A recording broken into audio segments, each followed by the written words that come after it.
Bonjour et bienvenue dans l'édito de Camille. L'édito de Camille, c'est chaque jour un point sur les actualités publiées sur le site d'Info Chrétienne.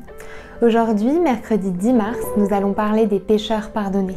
Nous allons nous intéresser à saint Augustin, figure emblématique du monde chrétien, avant de nous tourner vers le Myanmar où des représentants religieux se sont illustrés par leur courage.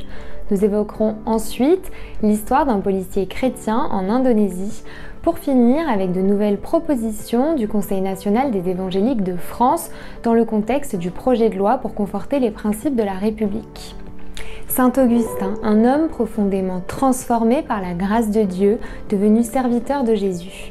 Mais que sait-on de sa conversion, de sa jeunesse, des étapes qui l'ont mené à devenir l'homme que nous connaissons aujourd'hui ?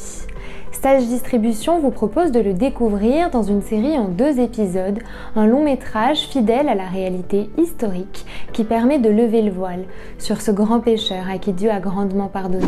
Si nous ne sommes pas tous Saint Augustin, nous sommes tous des pécheurs pardonnés. C'est toute la beauté de l'amour de Dieu.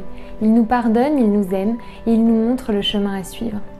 Et aussi imparfaits que nous soyons, il souhaite nous utiliser pour faire avancer son royaume et rayonner sa grâce. Les actualités du jour nous invitent justement à découvrir des chrétiens que Dieu utilise dans leur contexte et dans leur nation.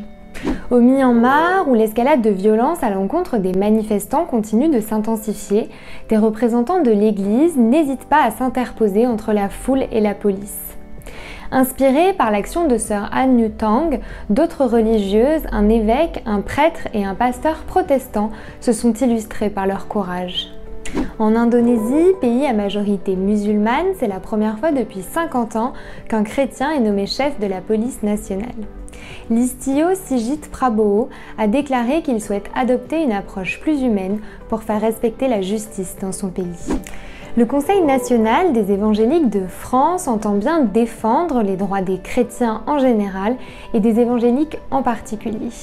Le CNEF vient donc de publier 5 propositions dans le contexte du projet de loi pour conforter les principes de la République.